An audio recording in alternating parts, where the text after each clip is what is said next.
এই তারাবি নামাজ দিয়া একটা ধাক্কা ধাক্কি লাগাইয়া অসংখ্য মানুষকে তারাবি থেকে বিদায় করে দেওয়া হয়েছে। 8 রাকাত 20 রাকাত নিয়ে যে মারামারি এই দেশে, এটা শয়তানের ফন্দি। রাসূল সাল্লাল্লাহু আলাইহি ওয়াসাল্লাম 30 দিনেই তারাবি পড়েছেন, তার একটা দলিলও কেউ দিতে পারবে না। আমরা 20 রাকাত পড়ি, আপনারা হয়তো 8 রাকাত পড়েন, কোনো অসুবিধা নাই। সৌদি আরবে এই বছর তারাবি হইব 10 রাকাত, নে এবার চিন্নি খাও, 20-এও নাই 8-এও নাই।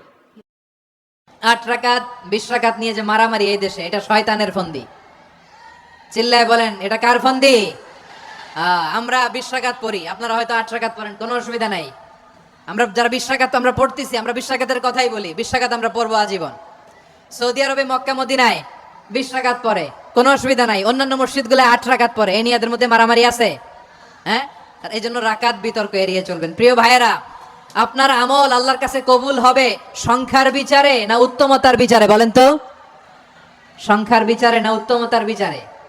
উত্তমতার বিচারে। কত চমৎকার ভাবে আপনি আল্লাহর সামনে দাঁড়াতে পারছেন, এটা বিবেচ্য। রুকু সেজদাগুলো সুন্দরভাবে করবেন। রুকু থেকে সোজা হয়ে দাঁড়ানো ওয়াজিব, 2 সেজদার মাঝখানে সোজা হয়ে বসা ওয়াজিব। এই তা'দীলুল আরকান বাদ দিলে হানাফি মাযহাব মতে সৌ সেজদা দিতে হবে, অন্য মাযহাব মতে নামাজই হবে না, আপনার নামাজই হবে না। এই জন্য ধীরস্থির ভাবে তারাবির সালাত যেন আমরা আদায় করি। পারা যাবে তো ইনশাআল্লাহ?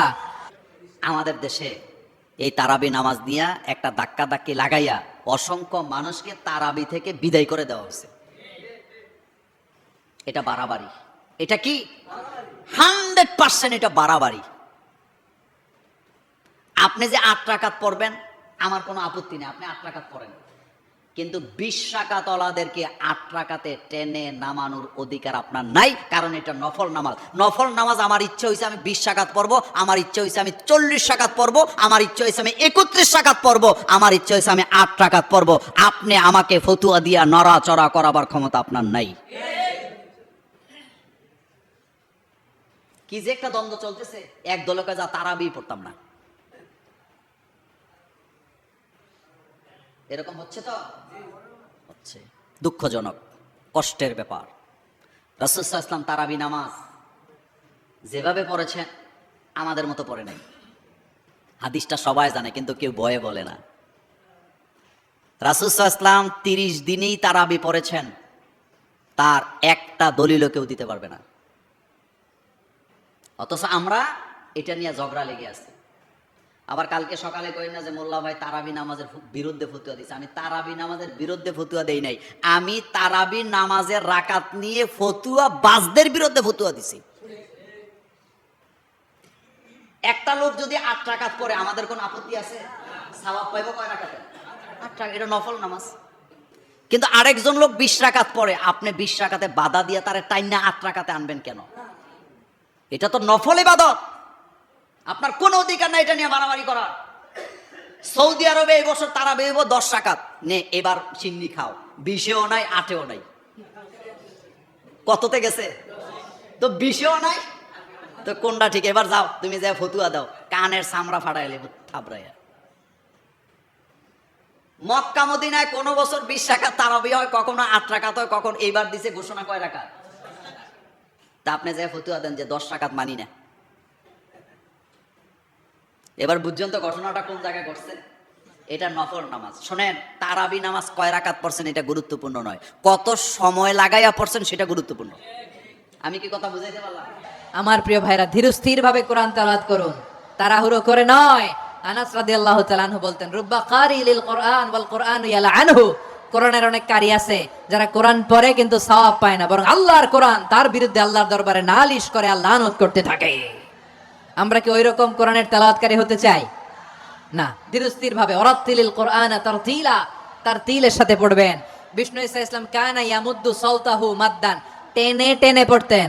আলহামদুলিল্লাহি রাব্বিল আলামিন আর রহমানির রহিম মালিকি ইয়াউমিদ্দিন ইয়্যাকা না'বুদু ওয়া ইয়্যাকা নাস্তাঈন ইহদিনাস সিরাতাল মুস্তাকিম সিরাতাল লাযীনা আন'আমতা আলাইহিম গায়রিল মাগদুবি আলাইহিম ওয়ালাদ-দাল্লিন। পড়েন আমিন।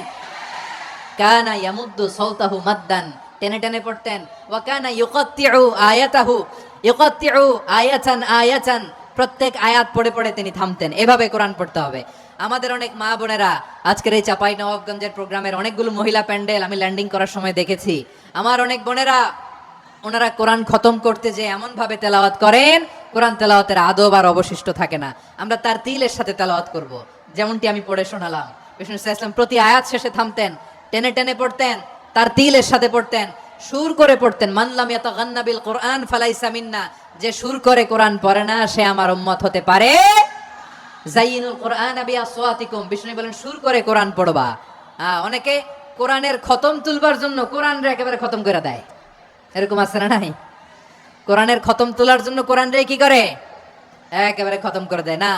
আপনি ধীরস্থির ভাবে পড়ে যদি খতম দিতে পারেন মাশাআল্লাহ, না পারলে যতটুকু পারেন পড়বেন। এরপর অনুবাদ পড়ার চেষ্টা করবেন, তাফসীর পড়ার চেষ্টা করবেন। আপনাদের জন্য এক অনন্য উপহার রয়েছে আমার পক্ষ থেকে, এক নজরে কোরআন 114 সূরা সারমর্ম সার নির্যাস আমরা নিয়ে এসেছি এখানে বাংলা ভাষায়। আমার জানা মতে খুব সম্ভবত এই প্রথম কাজ কেউ করে নাই। আরবিতে পাবেন এরকম অনেক বই, ইংরেজিতে কিছু কাজ আমরা দেখেছি, কিন্তু বাংলায় পাবেন না। এত চমৎকার ভাবে আমরা সূরাগুলোর সারমর্ম সার নির্যাস তুলে ধরার চেষ্টা করেছি। 5 পৃষ্ঠায় আপনি জেনে যাবেন এই সূরার সেন্ট্রাল থিম কি, 5 পৃষ্ঠায় জেনে যাবেন মেজর থিম কি, এই সূরায় কি কি নিয়ে আলোচনা করা হয়েছে, এই সূরা থেকে মূল লেসন কি, মূল শিক্ষা কি, সহজে আপনারা বুঝে যাবেন। সুযোগ হলে এটা সংগ্রহ করবেন আপনারা। যে কোনো ধরনের ভালো অনুবাদ আপনারা পড়বেন, তাফসীর পড়বেন। আমরা কোরআনময় করতে চাই। খতম কোরআনে রমাদানের 1 খতম দেওয়ার একটা সহজ পদ্ধতি হচ্ছে রমাদানের প্রতি নামাজের পরে 4 পৃষ্ঠা। প্রতি নামাজের পরে কয় পৃষ্ঠা?